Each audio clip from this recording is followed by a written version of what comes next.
enfant ne comprend pas les mots simples comme plus, moins, autant. Je suis la maman d'une petite fille de 6 ans en difficulté avec les mots de vocabulaire comme plus que, moins, au-dessus, autant. Je remarque qu'elle ne les utilise pas, ou les utilise de travers, et qu'elle ne les comprend pas. Elle me regarde souvent avec de grands yeux qui semblent dire « Je ne comprends pas, maman ». Je me dis qu'elle va peut-être les apprendre à l'école, ou que c'est peut-être parce qu'on parle deux langues à la maison. Est-ce que c'est normal? Comment faire pour l'aider? Le vocabulaire mathématique. Le vocabulaire mathématique comprend les mots de quantité et d'espace. Par exemple, les mots de quantité peuvent être plus, plus que, moins, moins que, le plus, le moins, autant, ensemble, en tout, chacun, ajouter, enlever, égaliser, distribuer, partager. Et les mots décrivant l'espace ou la géométrie peuvent être proche, loin, au-dessus, en dessous, sur, sous, devant, derrière, entre, milieu, centre, côté, angle, carré, cercle, rond, etc. Le vocabulaire mathématique joue un rôle important dans le développement des capacités mathématiques comme le calcul et la résolution de problèmes. Les enfants qui comprennent et utilisent les mots de vocabulaire mathématique ont plus de facilité à comprendre les consignes et les énoncés de problèmes. Comment et quand l'enfant apprend les mots de vocabulaire mathématique? L'enfant acquiert du vocabulaire mathématique dans sa classe au cours des leçons de mathématiques, mais aussi dans sa vie quotidienne lorsqu'il observe son environnement, qu'il manipule et interagit avec les objets présents autour de lui, qu'il joue et qu'il discute avec les membres de sa famille et ses amis. En effet, les très jeunes enfants développent un intérêt spontané pour les nombres, pour les quantités et à leurs relations dans le quotidien. À la maternelle, à 3-6 ans. Entre 3 et 6 ans, les enfants sont scolarisés en école maternelle. Ils apprennent du vocabulaire mathématique à travers les activités de la vie quotidienne, à la maison, avec leur famille et par les activités de l'école avec leurs enseignants et leurs amis. Naturellement, plus l'enfant grandit, plus il connaît de mots mathématiques. En maternelle, les enfants comprennent et utilisent les mots comme ajouter, enlever, le plus loin, sous, un peu, le premier, loin, le plus, dessous, au milieu, à la fin, le dernier, le moins, devant, moins. Au début du primaire, à 6-8 ans. Au début du primaire, entre le CP et le CE2, les enfants apprennent du vocabulaire mathématique à travers les leçons de mathématiques. Ce vocabulaire devient plus complexe et plus spécialisé. Ce vocabulaire est souvent moins utilisé dans la vie quotidienne. Cela peut paraître difficile pour l'enfant d'associer le vocabulaire appris en classe aux situations de la vie quotidienne.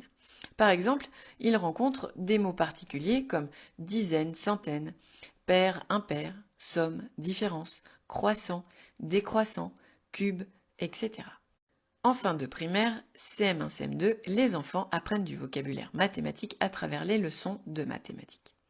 Ce vocabulaire devient encore plus complexe. Par exemple, ils rencontrent des mots particuliers comme mètre, kilomètre, équilatéral, isocèle, facteur, produit, rotation, égalité, parallélogramme, tiers, quart, solide, face, périmètre, centième, etc. Au collège et dans les classes supérieures, après 12 ans. Au collège et au lycée, les jeunes poursuivent l'apprentissage du vocabulaire mathématique. Les mots deviennent encore plus complexes aux leçons de mathématiques. Par exemple, équation, fonction, linéaire, graphique, abscisse. Ces apprentissages sont indispensables pour comprendre ensuite les articles de journaux qui présentent des informations importantes au niveau de la science, de la santé, de l'économie, des choix politiques. Pourquoi mon enfant ne parvient pas à exprimer et à comprendre les mots de vocabulaire mathématique? Plusieurs raisons peuvent expliquer pourquoi un enfant n'exprime pas ou ne comprend pas certains mots de vocabulaire. Premièrement, il est possible qu'il n'ait encore jamais rencontré ce mot et qu'il l'entende pour la première fois. Il suffit alors de redire autrement, expliquer, montrer et réutiliser ce mot plusieurs fois et dans différentes situations. Deuxièmement, le mot est peut-être trop difficile selon l'âge de l'enfant. On n'imagine pas utiliser le mot symétrie avec un enfant de 2 ans et demi par exemple. Il est évident que cet enfant aura bien des difficultés à comprendre ce mot. Troisièmement, ces difficultés pour les mots de vocabulaire mathématiques peuvent être dues à un trouble des apprentissages en mathématiques. Des difficultés à percevoir et compter les quantités peuvent entraîner un manque d'intérêt spontané pour les nombres, les quantités et leurs relations dans le quotidien, et en conséquence présenter des difficultés au niveau du vocabulaire mathématique. Quatrièmement, les difficultés pour les mots de vocabulaire mathématique peuvent être associées à un trouble développemental du langage. Des difficultés générales avec les mots peuvent entraîner des difficultés à comprendre les mots de vocabulaire qui sont plus abstraits, comme aucun, certains, la plupart. Ou même des difficultés à apprendre les mots de la comptine numérique. En revanche, les enfants qui apprennent les mathématiques à l'école dans une langue différente de celle parlée à la maison ne sont pas particulièrement en difficulté au niveau du vocabulaire mathématique. Le bilinguisme ne crée pas de difficultés au niveau de ce vocabulaire spécifique. Comment aider mon enfant à la maison? Il est important de stimuler l'intérêt spontané pour les nombres, pour les quantités et leurs relations dans le quotidien avec les enfants et les mots qui vont avec.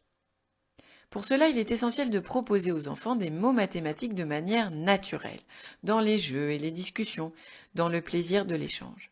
Ce peut être en préparant le repas, en comptant les cerises, 4, 8, peu, beaucoup, en comparant la taille de 2 courgettes, grande, petite, plus grande que, la moins grande, en coupant, divisant, assemblant les aliments, en remplissant les verres d'eau, un peu, beaucoup, le plus, le moins, presque, autant, jusqu'à. Ce peut être en faisant les courses au marché ou à l'épicerie, en lisant les étiquettes de prix. 3,14 €, c'est cher, beaucoup, peu, plus, moins. En pesant les aliments, lourd, léger, ajouter, enlever. En commentant les piles d'objets ou les fils de chariot, court, long, haut, aligné, devant, derrière. Ce peut être alors un jeu, dehors, dans le jardin, dans la cour, au parc, en courant vite ou doucement, en sautant un peu, très haut, le plus haut possible. Ce peut être pendant un jeu de briques, de loi, de la marchande, en comptant, en alignant, en superposant, en égalisant, en ajoutant, en échangeant. Ce peut être aussi pendant la lecture d'un livre illustré, en décrivant les images, en pointant et en comptant les objets ou les personnages dessinés. Toutes les occasions de vie sont de bonnes occasions pour échanger avec les enfants et leur apprendre naturellement les mots mathématiques.